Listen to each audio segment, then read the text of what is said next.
How does a football club reach the biggest stage in Europe and then slowly fade into uncertainty?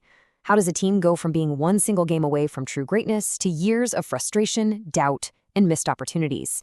Well, today's explainer covers a hypothetical yet terrifyingly realistic scenario drawn directly from recent data and analysis of Tottenham Hotspur. It's the story of the Tottenham paradox, a club that came so incredibly close to glory yet somehow never quite arrived, leading to a financial and sporting apocalypse. We're going to break down exactly what happens when a billion-pound empire faces the ultimate drop. To really wrap our heads around this, we have to picture the absurd reality of the 2024-2025 season. Imagine this scene for a second. There's confetti everywhere, the captain is literally crying on camera, and manager Ange Postecoglou is kissing a major European trophy after beating Manchester United in the Europa League final over in Bilbao. They actually did it. They ended a 41-year trophy drought. But here is the massive, mind-bending twist.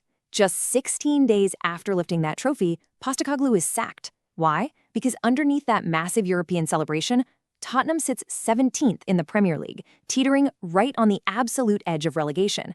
So how exactly do you go from the highest of highs in Europe straight into a domestic freefall? We really have to examine this dramatic juxtaposition because it is the absolute core of the Tottenham paradox. On one hand, you have the ultimate triumph. Brennan Johnson scores, they beat Manchester United 1-0, and they guarantee themselves Champions League football for the next season. The redemption arc is right there staring us in the face. But in the domestic league, it was an absolute horror movie. Injuries piled up. We're talking Romero, Kulusevski, Madison, forcing the manager to put teenage academy kids on the bench. They suffered a catastrophic 22-loss domestic season, finishing with just 38 points, exactly one place above the relegation zone. Now you might be wondering, why on earth would you fire the guy who just brought home a trophy? According to reports analyzed from The Telegraph and The Athletic, the club's board, led by Daniel Levy, believed that the amazing Europa League run merely papered over some deep, fundamental, systemic issues. The underlying data and the defensive displays were just a complete disaster. They conceded 65 league goals. The board believed Spurs needed to compete on all fronts, and sitting in 17th place was simply unacceptable. So just 16 days after making history, Ange was out the door. But the rot didn't just suddenly start with Ange. This traces all the way back to Mauricio Pochettino. When he arrived, he brought a real identity. He pressed hard, he trusted youth, and he took them to the absolute brink of immortality, the 2019 Champions League final in Madrid. But they lost. And after reaching that peak, the decline began. Pochettino was sacked in 2019, and since then, it's been a revolving door of wildly different philosophies. You had Antonio Conte literally calling his own players selfish, then Ange came in.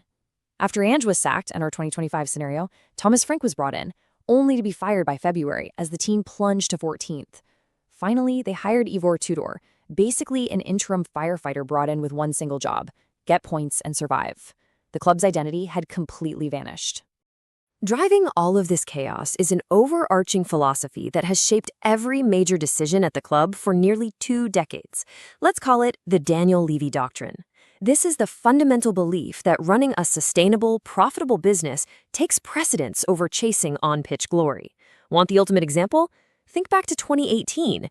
The squad was absolutely peaking under Pochettino, and Tottenham became the first Premier League club ever to spend an entire transfer window without signing a single player. Not one. The manager was begging for help, and the club proudly kept their wallets firmly shut. And those unspent funds? They were quietly setting up a massive trap. The money they saved was poured into massive infrastructural decisions that eventually caught the club in a financial vice. Just let this staggering number sink in for a second. £851 million. That is the long-term debt linked to the spectacular $1 billion Tottenham Hotspur Stadium. Now, don't get me wrong, it's an incredible venue. It's got retractable pitches for the NFL, an on-site microbrewery, literally the longest bar in Europe. But here's the catch.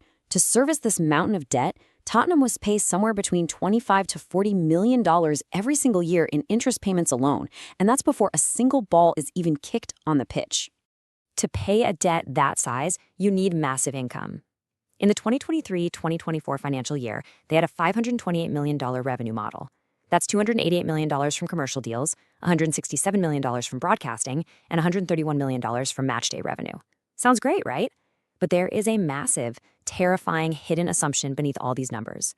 Every single one of these streams, The naming rights, the global partnerships, the broadcast payouts is entirely dependent on Tottenham staying in the Premier League. And that brings us to the dark comedy of their current situation. Imagine a club with a £1 billion stadium and an 800 million squad fighting for their absolute lives alongside Sunderland. Sunderland was in League One just 4 years prior. Their annual wage bill is a tiny fraction of Tottenham's, and Sunderland's entire stadium expansion budget wouldn't even cover Tottenham's annual interest payments. Yet, in this scenario, heading into the final weeks of the season, Sunderland actually has more points than Spurs. You literally can't write this stuff. Okay, let's actually look at the math of what happens when a club of this size falls. The moment they drop to the championship, it's not just a demotion, it's pure financial Armageddon. To put this into perspective, Tottenham receives roughly $175 to $200 million in broadcast distributions as a globally watched Premier League side. Compare that to just $19 million. And that $19 million, that is the value of the entire championship broadcast deal for all 24 clubs combined. One single Premier League season for Spurs brings in more broadcast money than every single championship club earns combined. And that broadcast drop? That's just step one. It triggers a brutal relegation domino effect. First, within hours of mathematical relegation, polite but firm legal emails arrive from sponsors like AIA and Nike invoking relegation clauses. Step 2, estimates suggest an immediate $70 to $110 million drop in commercial revenue in year one alone. And step 3, the player exodus. Standard contracts have relegation clauses. Analysts estimate a relegated Big Six club could lose 6 to 10 first-team players right off the bat. Stars like Romero, Van de Ven, or Kulusevski would have their agents' phones ringing off the hook, activating release clauses for a fraction of their true market value.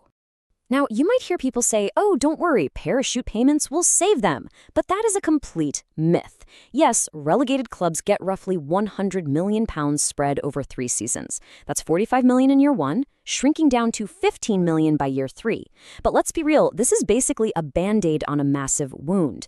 That $45 million barely covers anything when you have a bloated wage bill for 877 employees. The grass still needs to get cut in that 62,000-seat stadium.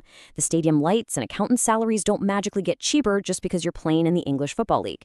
Basically, Tottenham built a Ferrari and completely forgot the road might end. And of course, there's a massive cosmic irony in all of this, especially if you look at North London. For 20 years, Tottenham lectured Arsenal about being a sustainable business, about how to build a stadium properly, and yet in this scenario, while Tottenham collapses into a financial cautionary tale studied by regulators, Arsenal are sitting first in the Premier League, romping toward a title.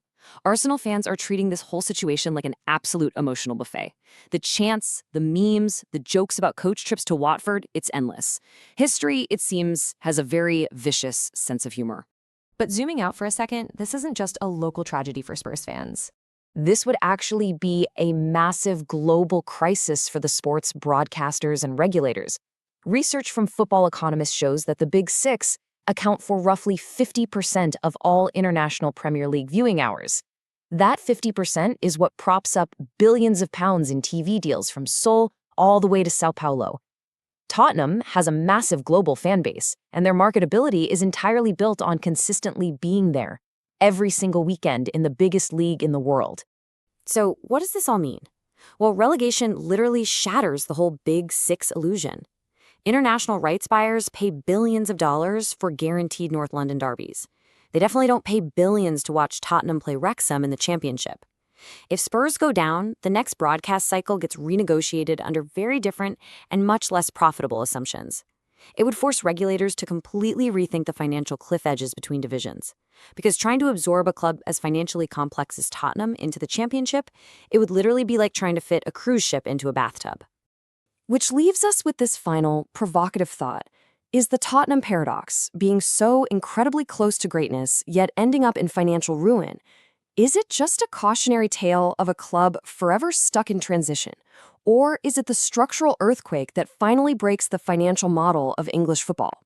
It's a stunning macro implication that shows just how fragile a billion-pound empire really is.